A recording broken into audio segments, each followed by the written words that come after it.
Rate count করবো এবং 15 second at least 15 second দেখবো, 4 দিয়ে গুণ দিব, যেটা পাওয়া যাবে সেটাই। ইউজুয়ালি সাধারণত 12 থেকে 16 হয়, ঠিক আছে, 12 থেকে 15 বলে নর্মাল, 15 উপরে গেলে টেকিনিয়া বলে, 20 এর উপরে গেলে টেকিনিয়া বলে আর কি, ঠিক আছে। তা যার ফলে নর্মাল রেটটা আমরা চেস্ট যখন দেখবো তখন পাশ থেকে দেখবো এবং পায়ের কাছ থেকে দেখবো, কারণ পায়ের কাছ থেকে না দেখলে তুমি সিমেট্রিটা বুঝতে পারবে না। তুমি যদি এক ধার থেকে দেখো তাহলে তুমি সিমেট্রিটা মিস করবে, কিন্তু পায়ের কাছ থেকে তুমি যখন দেখো একদিকে যদি উঁচু নিচু হয়ে থাকে তাহলে তুমি বুঝতে পারবা। যেমন বিশেষ করে the shape of the chest usually আমাদের scaphoid থাকে, but in this patient their intercostal diameter is more than the lateral diameter. This is a typical barrel chest, typical barrel chest, ঠিক আছে।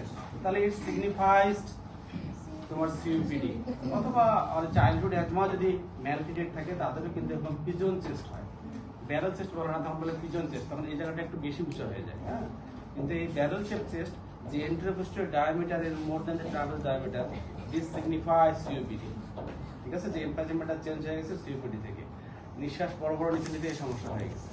আর আমরা কি দেখবো, আমরা দেখবো যে কনজেনিটাল কিছু অ্যানোমালি আছে, যদি এখানে লোয়ার স্টার্নাসটা ডিপ্রেস থাকে, পেক্টাস স্ক্যাপুলাম, যদি লেয়ার স্টামটা যদি সোয়েলিং থাকে, ক্যারিনিয়াটাম, এগুলা দেখতে পারি। অথবা আমরা ইউজ অফ অ্যাক্সেসরি মাসল আছে কিনা, যেমন তার স্টার্নোকার্ডিয়াল মাস্কুলার আছে কিনা, প্রমিনেন্ট আছে,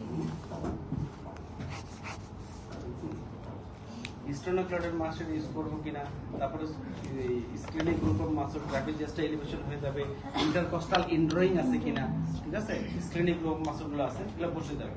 যে ইউজ অফ অ্যাক্সেসরি মাসলগুলো আছে কিনা এটা আমরা দেখতেছি, এই পেশেন্টের এগুলো ব্যবহার করতেছি কিনা, ঠিক আছে। অনেক সময় আমরা আরো কিছু দেখি, চেইন ব্রিথিং প্যাটার্নটা দেখি আমরা, চেইন স্ট্রোক ব্রিথিং, অ্যাটাক্সিক ব্রিথিং আছে, অ্যাপনিস্টিক, এগুলো দেখি আমরা মেইনলি চেইন স্ট্রোকটা বেশি দেখি আর কি, আর ক্লিনিক্যালি সিগনিফাইজ এটা আছে, অন্যান্য যেগুলো আছে ওগুলো অত সিগনিফাইজ না, কিন্তু এটা আমরা দেখি।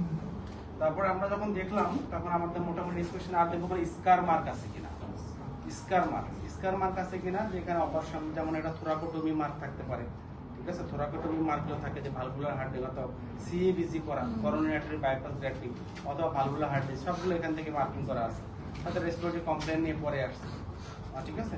অথবা এখানে কোনো পাংচার মার্ক করা আছে কিনা, যে তার এপিলেসি মার্ক থাকে না তেমন, গজ এন্ড ব্যান্ডেজ যদি থাকে তাহলে বুঝবো যেটা অ্যাসপিরেশন করা আছে, লাগানো আছে, এটা বুঝতে পারবা, ঠিক আছে। অথবা বড় এখানে সিস্টেম দেওয়া আছে কিনা, এই ধরনের কিছু আছে কিনা, এগুলো দেখবা। এবং অবশ্যই যখন ইনস্পেকশন করবে একটু বসায় ইনস্পেকশন করবা, কারণ দেয়ার ইজ সাম বুলেক্টমি, থোরাকোটমি যেগুলো অপারেশন করা হয়, রেসপিরেটরি মনে করেন যে একটা লাংসের মধ্যে একটা লোবের মধ্যে ব্রঙ্কিওক্লিসিস হচ্ছে, যেখানে বারবার ইনফেকশন হচ্ছে, তো লার্জ একটা বুলি হয়েছে, সেখানে বারবার ইনফেকশন হচ্ছে, রোগী দেখা যায় যে কিছুদিনের মধ্যে হাসপাতালে ভর্তি হচ্ছে, সেই ক্ষেত্রে ওই জায়গাটা বুলেক্টমি করতে হয় অথবা লোবেক্টমি করতে হয়, and this procedure easily done from the behind, যার ফলে you will miss any lobectomy scar mark if you not inspect from the behind. পিছন দিক থেকে তুমি যদি না দেখো তাহলে ইউ উইল মিস ইট, ঠিক আছে। শেষ হয়ে যাবে, ঠিক আছে।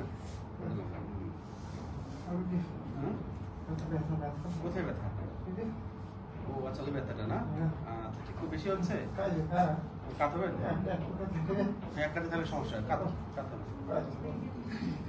তাহলে আমরা ইনস্পেকশনে আমরা যেটা দেখলাম এইটুকুই থাকলো, ঠিক আছে। আমরা এইটুকুই দেখবো, আর লোটোসিনাল মার্ক দেখলাম সবকিছু, আর একটা রেডিয়েশন মার্ক কিছু আছে কিনা, কারণ অনেক ব্রঙ্কোজেনিক কার্সিনোমা ভর্তি হয় যাদের যে রেডিওথেরাপি দিতে গেলে তোমার একটা কালো মার্ক, অমনচিহ্ন কালো যে একটা মার্ক দেওয়া থাকে, ঠিক আছে, এই মার্কও থাকতে পারে ইনস্পেকশন। ডিস্ট্রিবিউশন তেমন কিছু সিগনিফাইজ করে না, ঠিক আছে। এটুকু আমরা দেখবো সিস্টেমিক এক্সামিনেশনে। জেনারেল এক্সামিনেশনে তো অনেক কিছু দেখি আমরা, লিম্ফ নোড দেখবো সিস্টেমিক এক্সামিনেশনে। এরপরে আমরা চলে আসবো পালপেশন।